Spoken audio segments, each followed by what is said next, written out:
and entrepreneurial. I think it needs to start with things that are new, that we never thought of before. We have to be willing to dream. It's focused on growth of good jobs, family-sustaining jobs. Not everything has to be entry level. We can figure this out. They're different. We need to adjust. Certainly the same things we did in the last 50 years will not produce the results we want in the next 50, given. But I got a new normal. It's my story, and I'm going to stick to it. I'm going to write my own. I say it's manufacturing and service-based. I say not all the manufacturing jobs get to go to everywhere else. As a matter of fact, if you do your homework, you're going to see advanced manufacturing jobs are coming back to this country in droves. And I'll show you examples of regional plants like yours that have brought wind turbine plants back to Iowa where they used to build washing machines. Plants that would have been sited in China. So I say it's manufacturing and service-based. In my dream, it's energy independent. Again, this is mine. You make up yours. It's okay. And no matter what you say, at the bottom and at the foundation is a world-class educational system. That's my new normal. I wrote it. I kind of like it. I say, you know what? If you call yourself a leader, now would be a really good time to lead. Now, just out of curiosity, think about it seriously. How many people in the room feel like they're a leader? How many people feel like they're a leader? Yeah, you know, and for those of you whose hands didn't go up, I'm here to implore you to understand that you are one too. See, being a leader in this context doesn't mean you have a department under you or a certain level on an org chart or you have X number of people working for you, because you're a leader or you wouldn't be here. Somebody thought you were a thought leader, that you had something in your brain, in your experience, in your knowledge, in your unique skill set that could make a difference to what we're doing. Everybody in this room is a leader. Believe it when you leave this room, when you go into your groups, when you go out of here and back to your jobs, somebody's going to be watching what you do. They're going to be watching how you think. They're going to see whether you're doing and protecting the status quo or you're exploring the next level of the way to do business. Everybody in this room is a leader in the context of what we do here and beyond what you do when you go home. See, because after all, a leader is really only a dealer in hope. And that, more than anything else, is I think what we need.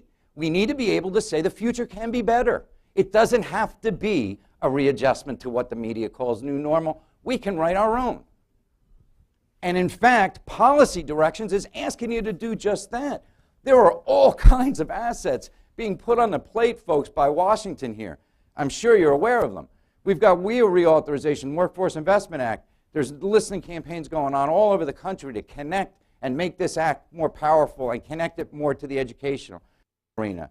Stimulus, ARA grants are out there. The Department of Labor alone just, well, Byron Zeidem is in the room. He could tell us, I think it was 160 new healthcare grants alone a couple weeks ago.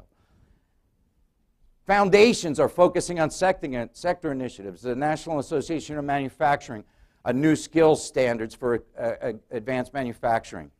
Plus 50, introducing new customers to us as community colleges. People that look like me that get reskilled, not just the exiting high school senior. And of course, the American Graduation Initiative, adding 5 million grads by 2020, focusing on credentials and pathways, not just associate's and bachelor's degrees. Innovating and finding new ways to support students. Aligning with partners to develop pathways, and more. Lots of money tied for infrastructure, for curriculum. More money than has ever been dumped into the community college arena by a federal government, ever, is available as these pathways, these policy initiatives drive us to what I think communities are telling us they need from us. Communities, no matter whether it's an adult basic education student or whether it's a high school grad or it's a 50-year-old coming off a job and needing reskill, they need access to new opportunities. They need vibrant career options, no matter whether it's an associate or bachelor's degree or advanced educational level. It may be a work readiness credential. And they need you to innovatively use resources.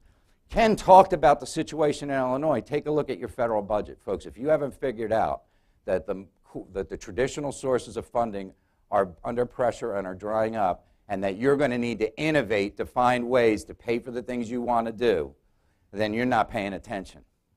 And to me, you have workforce people, employers, educators in the room, all of us in the same situation. For God's sakes, let's come together. Let's pick a target for the future of our community and shoot our arrows at the same place. It makes no sense for us not to align our resources around a common vision of the future. And that's what this community is asking for people like you to do. So as you consider the plan and what you're going to do in your discussions, there are millions of ideas you're going to hear. I want to give you 3 critical success factors. 3. First, keep the community at the center of your mind. This is not about us. This is about your children and your grandchildren, and that is not too dramatic a statement. I hate to tell you, but I'll be the one since I'm from Jersey. This isn't about you. It's about your kids and their kids. It's about whether their future is going to be as bright as your own. We need to get our biases, our silos, and our turf out of the way and figure out how to bring this together. Be the hub of a community's talent supply chain. I was in another community college in another state, and they're building the Department of Federal Aviation Administration is putting a big research and development lab, and the economic development guy on one panel says, you know what's happened? The weirdest thing, I'm getting calls from research companies that want to know about how siting here. Well, of course you are.